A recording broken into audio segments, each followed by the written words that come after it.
Kalam Allah itu Allah tempatkan fi kitabim maknun, dalam suatu tempat yang tersimpan, yaitu di Lauh Mahfuz.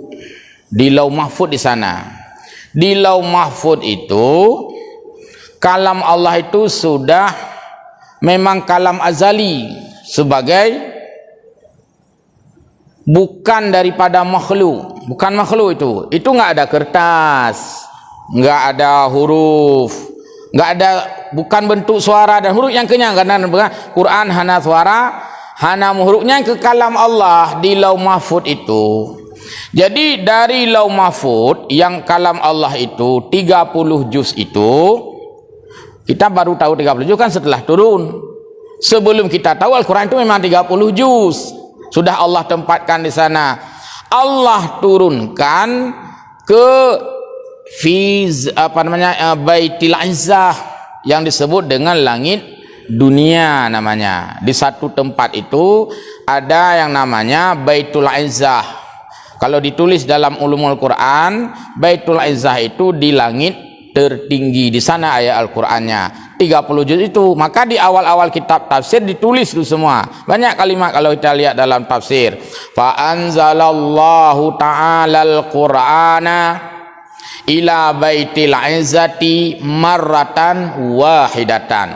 Dan Allah menurunkan kalamnya itu yang ke Baitul Izzah itu, yaitu marratan wahidatan. Sekaligus memang 30 juz itu sudah utuh di sana. Yang belum turun kemana? Ke bumi yang belum turun. Artinya belum turun ke Nabi Muhammad. Dari Baitul Izzah itu 30 juz utuh. Itu surah Al-Fatihah, Al-Baqarah, Ali Imran, seperti itulah. Cuman tidak pakai kertas, tidak pakai huruf. Al-Quran dalam makna. Ketika saatnya usia Nabi 40 tahun, sebagaimana disebut itu adalah mulai Nabi diangkat menjadi Rasul, maka Nabi ketika itu tahanus, yaitu dia kalut di Gua Hira. Maka turunlah ayat pertama, Iqra'nya di Gua Hira. Iqra' yang gecok oleh Allah, Iqra'nya mebak malaikat Jibril. Jibril ambil surat Al-Alaq itu ayat 1 sampai 5, bawa ke Nabi Muhammad. Itu Nabi Muhammad sedang berada di Gua Hira. Yang kana hidih surat pun Al-Fatihah. Yang diucap oleh Allah wa malaikat surat iputri le, ambil Al-Alaq dulu 1 sampai 5. Iqra' bismi rabbikal ladzi khalaq. Jadi bukan yang Al-Fatihah di sana. Ketika Jibril mengantarkan firman Allah Iqra' bismi rabbikal sampai 5 ayat itu, Nabi berada di Gua Hira, dan itu pada malam 17 Ramadan. Maka malam 17 Ramadan adalah malam di mana Jibril menghantarkan surat pertama, yaitu Iqra' ke Nabi Muhammad. Itu bukan makna inna anzalnahu fi lailatul qadri. Itu bukan makna syahrul ramadhan alladzi unzila fihil Quran. Itu enggak ada hubungan dengan inna anzalnahu fi lailatul mubarak. Karena yang dimaksud inna anzalnahu fi lailatul qadri yang di langit tadi.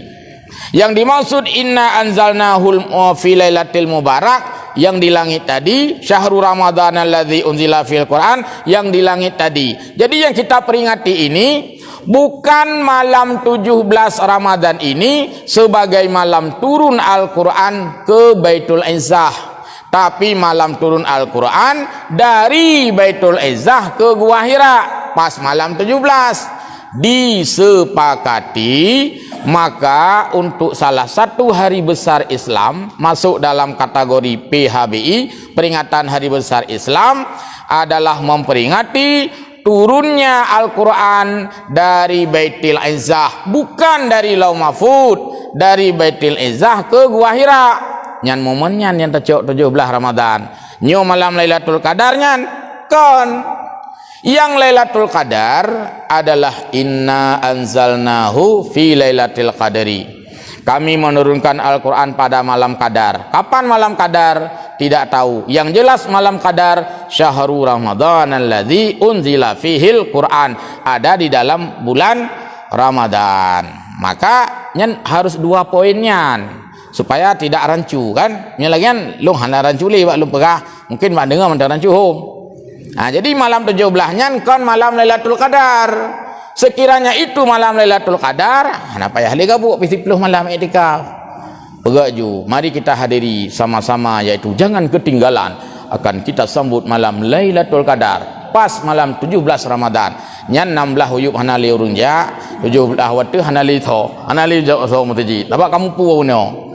Jadi yang kita peringati ini adalah peringatan wahyu pertama turun ke Gua Hira, bukan dari Lauh Mahfud tapi dari Baitul Izzah. Yang turun Lailatul Qadar itu langsung ke langit dunia itu yang malam Lailatul Qadar.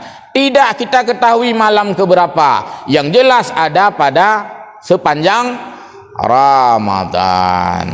Jadinya 2 item harus kita jelaskan supaya tidak rancu dalam memahami. Kita buat lagi nanti. Pusik begah nama jan malam Lailatul Qadar. Padahal malam 17 ke? Enggak jelas malam 17 kan? Banyak kemenan maksud ji. Itu dijelaskan di semua kitab tafsir. Silakan. Oh ya, tidur ibadat. Yang kedua wata dan juga ibadat. No musaim ibadah, yang maksud hurau. Huraunya wata kan, wata minta nafkah hurau. Walaupun orang balik ke dindra, ambah gekun, ilung hurau hampa malam hampa ko hurau yang ke malam lu, malam yang ke hurau lu. Walaupun na orang lagi nyan, tapi yang kena pegah, no musaim ibadah. Tidur orang puasa itu ibadah, itu maknanya tidur siang. Tidur siang yang kon bak wate mantang je kan ibadah, tidur siang. Bayangkan tidur malam memang ka wate. Bolehkah kita mengganggu orang ibadah? Tidak boleh. Maka orang yang sedang ibadah seperti orang tidur itu juga tidak boleh diganggu. Adakah orang baca Quran mengganggu orang ibadah? Tidak ada juga. Masa baca Quran mengganggu orang ibadah? Yang mengganggu itu apa? Mikrofonnya, berarti bukan mengganggu orang baca Quran. Mic-nya mengganggu, maka persoalannya ada pada mic, bukan pada orang baca Quran. Disepakati saja. Berhubung orang tidur pun ibadah, supaya besok lekas bangun sahur, bisa salat subuh lagi, maka disepakati untuk yang mutadarus mungkin lewat tengah malam, tinggal di setel mic dalam. Habis mic luar, kenapa ya? Mic luar tak azan tak sebuah hudek lah mic luar. Karena jika itu di setel mic luar, maka mengganggu orang ibadah lain.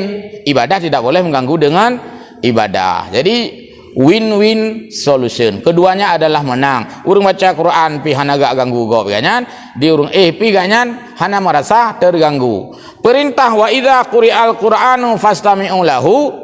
Ini maksudnya jangan menghilangkan adab di tengah-tengah orang baca Quran.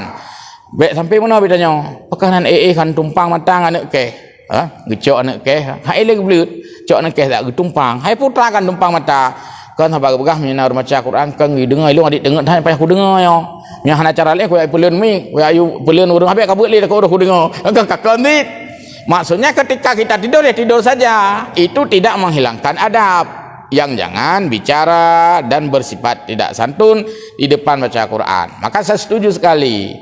Bahkan Abu Mudi juga pernah menjelaskan itu kan. Jadi bisalah untuk di atas jam 12 mic dalam menteng. Karena syarat sah baca Quran bukan harus pakai mic. Bentuk hana sah baca Quran maka hana udik mic. Hana sih hana bunga aja. Mic-nya untuk syiar. Mama tengah malam pada syiar urang kagak boleh. Disepakati saja.